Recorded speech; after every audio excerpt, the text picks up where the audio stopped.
Welcome back to this Calculus 1 video. Today we're going to be covering the very basics of limits and their notation and stuff like that. So what a limit really is, it's the value a function approaches from both sides, and it's important to keep that in your mind always. So the limit notation generally goes like this. Limit as x approaches a of a function, say f of x, is going to be L. And this is a pretty functional definition. And with this knowledge, let's try to solve this. Let's try to solve this function, that's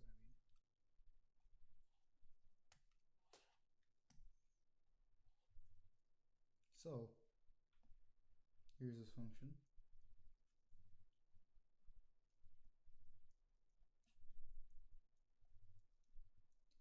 And your first instinct might just be to plug in your -1 into the function. And that's a valid thought, but for questions like this, for problems like this, that just yields in 0 over 0, which is, as you might know, it's indeterminate.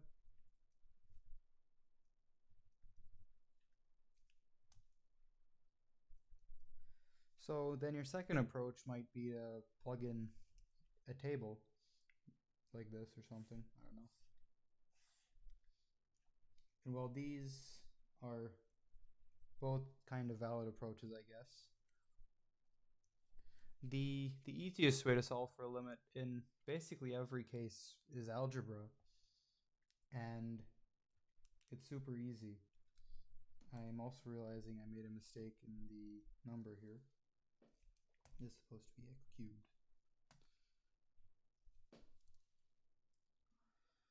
That makes more sense. I should have caught that. Sorry. And like I said, the easiest way to solve for a limit is always really through algebra, or there's another rule, but I won't tell you that right now. So it's always algebra, really. In calculus, it's always algebra. So let's solve.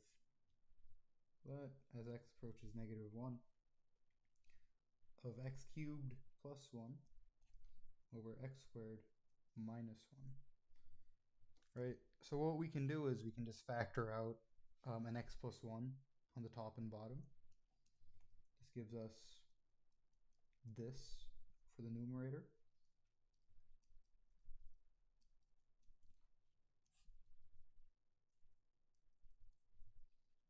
And this for the denominator.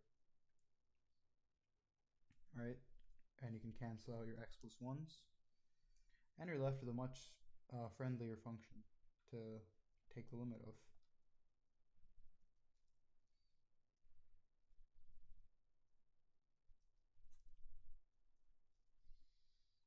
And now your thought about plugging in your -1 is valid now.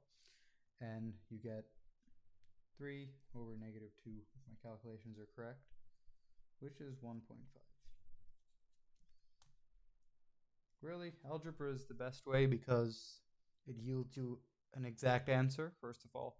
And also, secondly, it's a lot faster than graphing a table, and at the end of the day, with the table, you're just making an approximation. You're not actually solving for the actual value.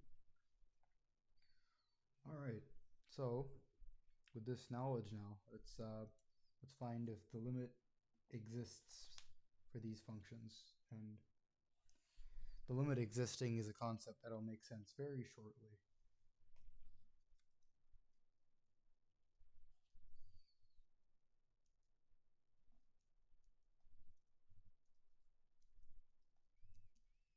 All right, so let's say you're solving for the limit as x approaches 2 of the function x squared. For this, it's incredibly intuitive. It's also the only right way, I think. You can just plug in 2 for x, and you get 4. And this means that your limit does, in fact, exist. And let me just graphically represent this one, just to make it more clear. Let's assume this is your x and y axis. This is the function x squared. What the limit is telling us is as x approaches 2 from both sides, it's also approaching 4 from both sides. Let's assume that let's call that 4. All right. That's what it means. And I hope that is clear. Let's try another one of these. The limit x approaches, is it 1? Of x minus 1 x squared over x squared minus 1. So what you might know about functions like this, or this function in particular, is that x cannot equal 1 because there's a hole at x equals 1, I believe. And that really just means that the function doesn't exist at that point, and that's just because if you do plug in 1, you get a 0 over 0 indeterminate form, and you can't divide by 0, so yeah. But nevertheless, that is not important to determining if a limit exists or not, because the limit does not care about what the value of the function is. It cares about what the function is doing, or what it's approaching at said value.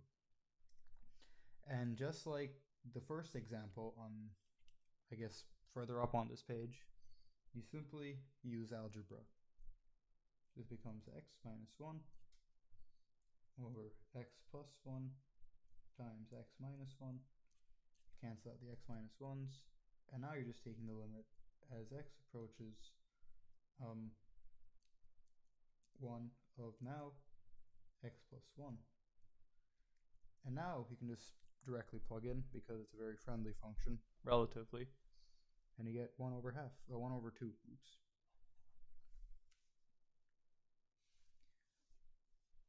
Okay, now we have this. Let's try another slightly more tricky one, and maybe a bit more intimidating, depending on what kind of person you are.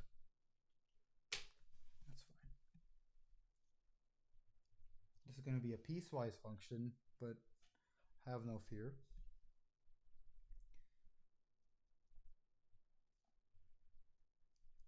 It's going to be this.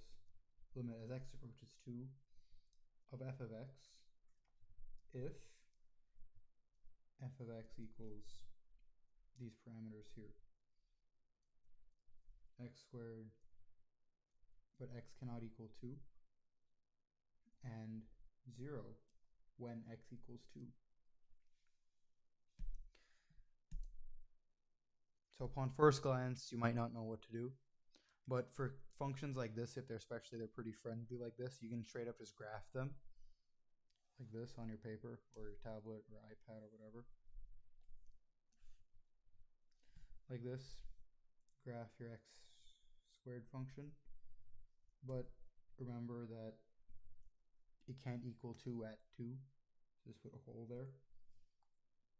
And it's going to be, f of x is going to be 0 at 2. So you can just draw a little black dot there. So upon further inspection, you probably can derive that the function does have a limit at x, as x approaches 2. In this case, it's 0, because even though there's a hole here, your function effectively keeps getting closer and closer and closer to 2, or 4, sorry, then immediately jumps down to 0. The same thing happens here. It gets progressively closer to 4, but because the function actually equals 0 at x equals 2, it immediately jumps down there. That's essentially the thought process. It instantaneously, at that instant, it equals 2, if you think about it like that.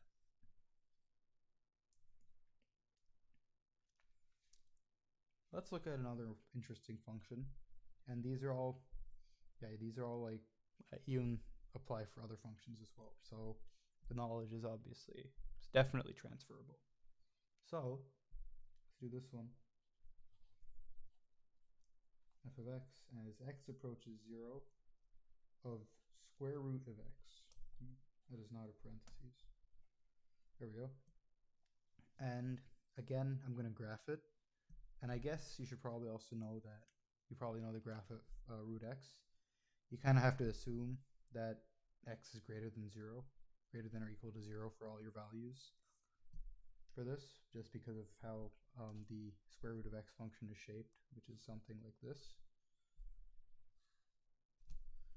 And for values that are, if you take this into consideration, there in fact is a limit, because it approaches that value, and you literally can't have for other values, because you can't have negative square roots unless you're being a nerd about it and like imaginary numbers. All right, now we're getting to some silly functions, which I like to call them as, which really are just absolute value functions. They can be annoying to deal with at times, but they have some nice things about them, I guess, if you look at them nicely.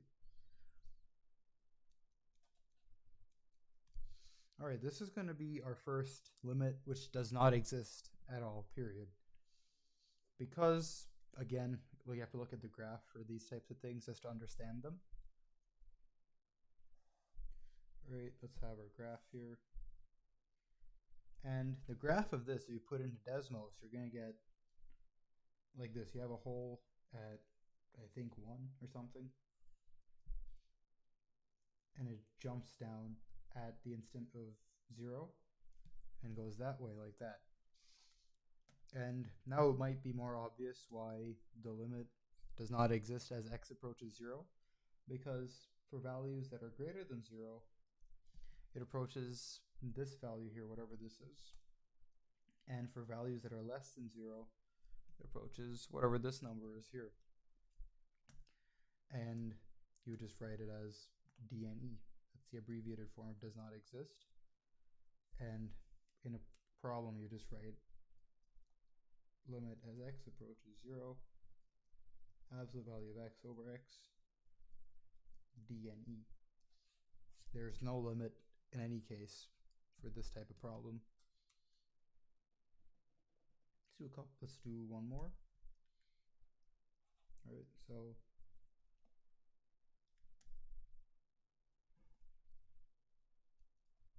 this approaches 1 of this function, and again, it does not exist because of the graph. There is another method to solving for this. It involves taking the limit from both sides, from either side. You'll get to that shortly, I think the next video, or if I'm feeling ambitious, this video itself. But this again, it goes to 0 over 0. It's indeterminate. But that doesn't really mean much here. We have to kind of graph it to understand why it doesn't exist. And you get a function that looks like this.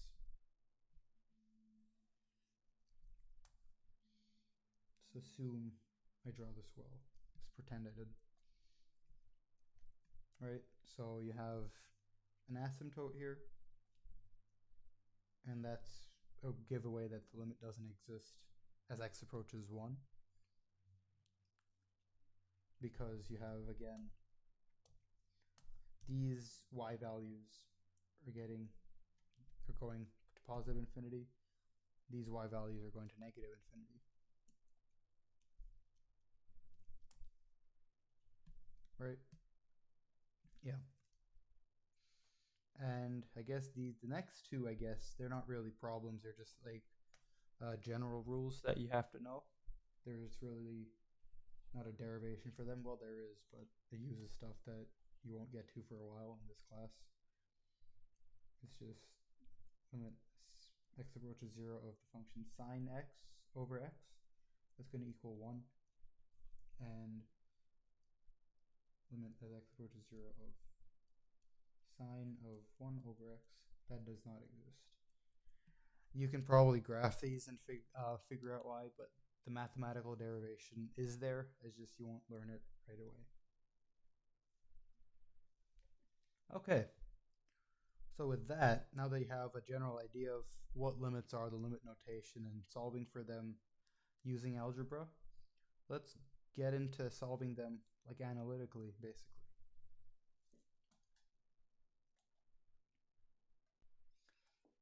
Okay, so these are properties of limits, and They're pretty intuitive. I don't think they need much explaining. But let's first of all assume that, just for the sake of understanding the notation, just understand that um,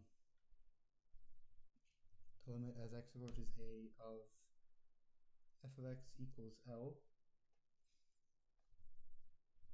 and the limit that x approaches a of g of x is going to equal m. This is just so that I don't have to write these out later on.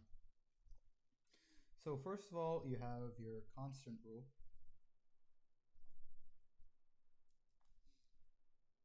And you can graph these as well with functions of your own choice, and they'll make a lot more sense as well. So we have the limit as x approaches a of your constant c. That's just going to equal c. That's pretty self-explanatory. Your constant is just a line, so you can't really have it approach anything else. Then your second rule is your multiple rule. Oops, wrong color.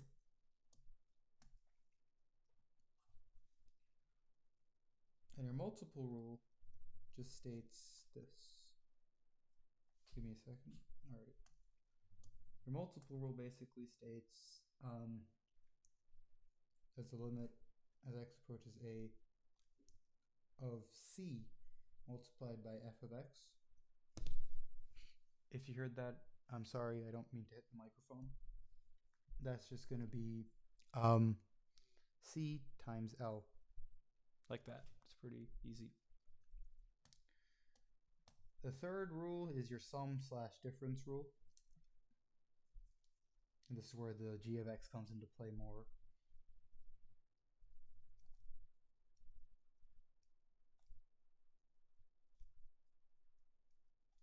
And that basically states limit as x approaches a of g of x plus or minus, write that better, God, plus or minus g of x equals L plus or minus m. And this also implies that you can split the limit in two. All right, and the fourth rule, is your product rule. Product rule for limits, not product rule for anything else, if you're thinking smart. So that basically states this.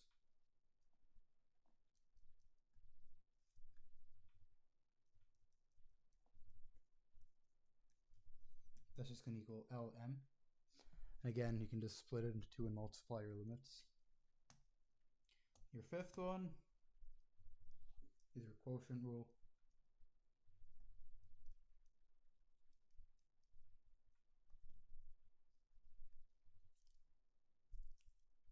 And that states this.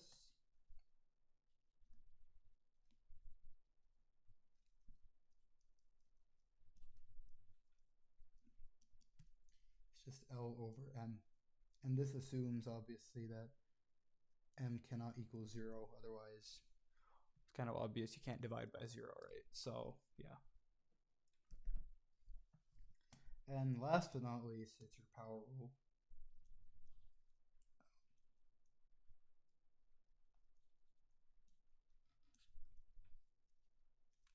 And that basically states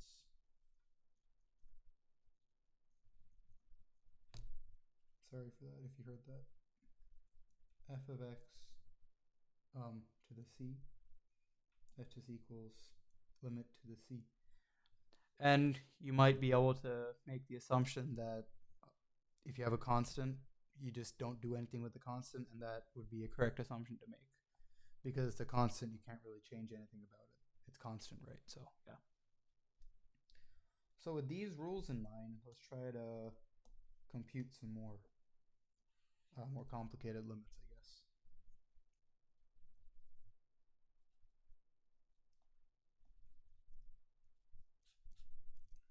Right, so let's do this one. Limit as x approaches, is it 3? 2x plus 5.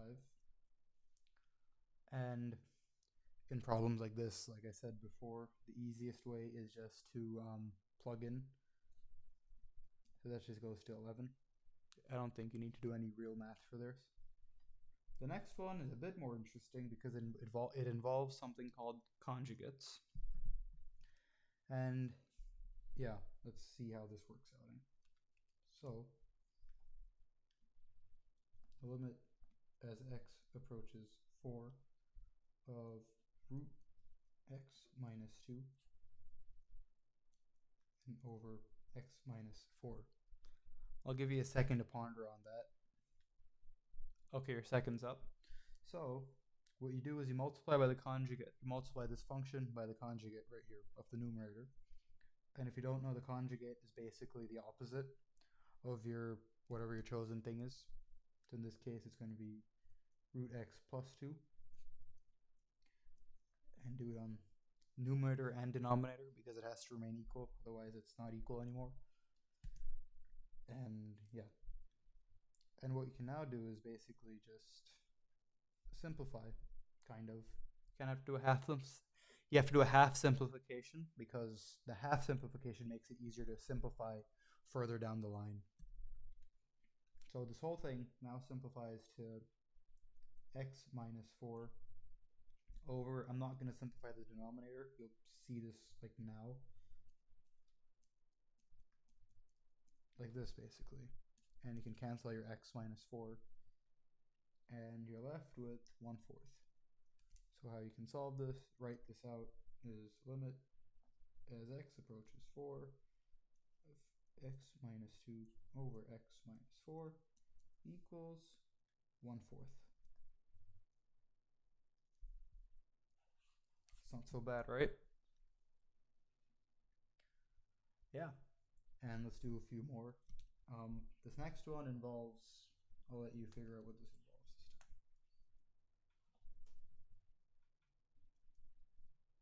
time. X approaches 2 of this rather unfriendly looking function.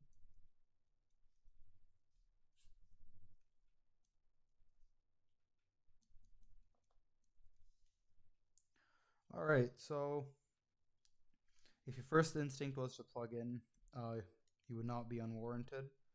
But you might have noticed that the denominator goes to 0, and that's not really what we want. So we have to factor it out. What we can do is simplify it down, and if I'm correct, it simplifies to x minus 1 over x minus 3. Right? I'm pretty sure it does. And now I trust that you did the workout on your own as well. And this should be yielding 1/5. So your limit as x approaches 2, I'm not writing this out again, of f of x equals 1/5. Okay, that's cool. Let's do another one. It involves what I believe it's called Pascal's triangle. It's a little mathematical trick or a literal triangle of some values that are helpful in niche scenarios like this one. Let's do it. So this is going to be x plus 1 times to the third power minus 1 over x. Alright, if you're familiar with Pascal's triangle, you might know how to distribute this a lot easier. Basically, it's the 1, 3, 3, 1 pattern. And what this means is that you can distribute this, and it becomes limit as x approaches 0 of x cubed plus 3x squared plus 3x plus 1 minus 1. All that over x. And now that you have this expanded out, you might be able to tell that you can simplify the whole thing and make it a lot easier on yourself. So the 1's go away, you lose your x's here. 1x there, for sure you lose another x here as well. And you're left with limit as x approaches 0 of x squared plus 3x plus 3. And once you plug in 0 now, you're just left with 0. Sorry, 3. Oops. I cannot speak. And yep, your limit as x approaches 0 of f of x equals 3.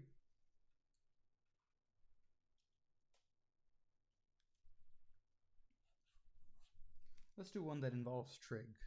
Basically, no one likes trig, and you might come across this just because your college board or your professors are feeling mean.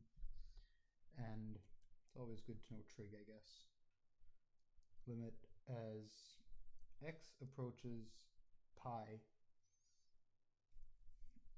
of sine squared x over 1 plus cosine x. So this is about as easy as trig problems are going to get in calculus. It really only gets worse. I'm sorry.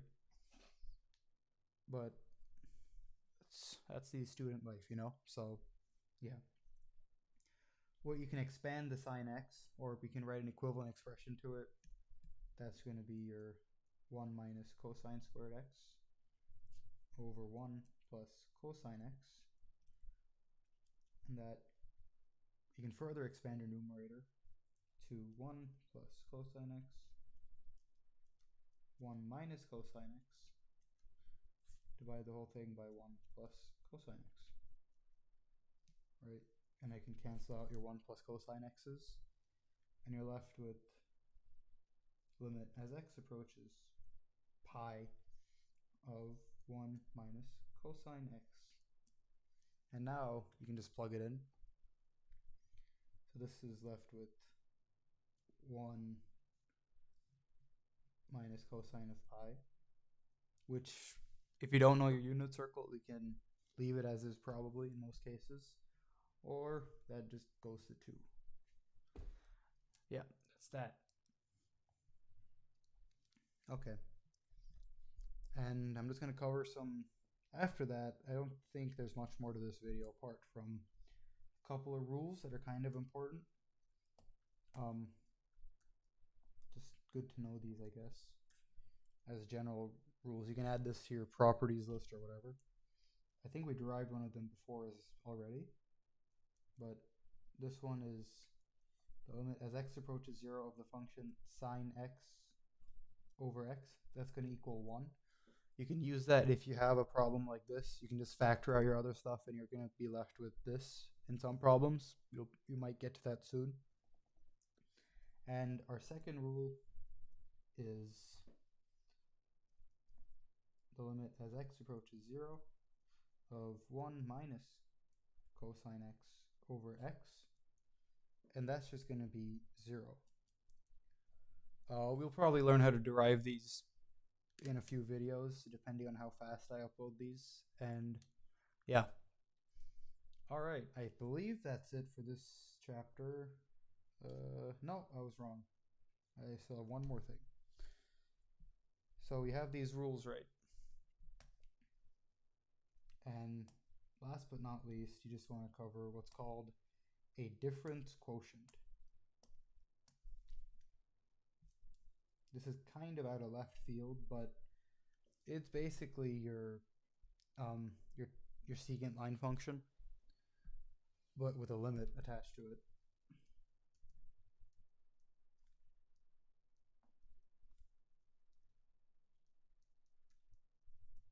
Let's see.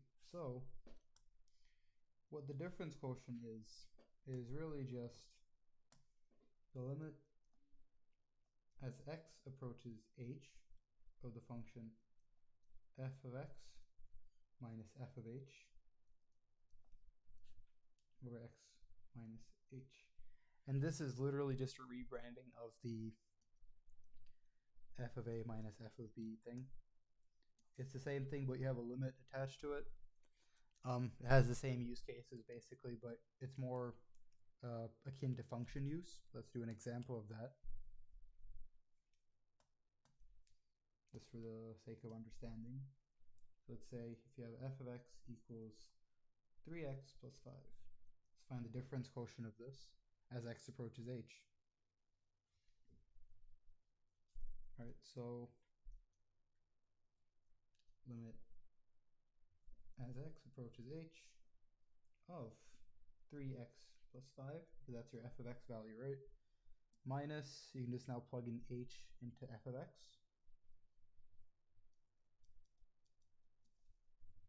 over x minus h. And now you can, it's a pretty straightforward affair here. 3x plus 5 minus 3h minus 5, you lose these, x minus h, then you can just factor out the 3 here.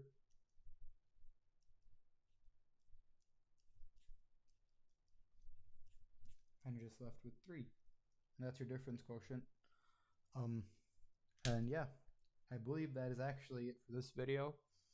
Thank you very much for watching. Make sure to follow me at the Math Fella on Instagram. I post a lot more actively on there. And on YouTube, I should be a lot more active. I'm done with my exams in college and everything. Thank you for watching, and please subscribe to keep up with the uploads here. Bye-bye.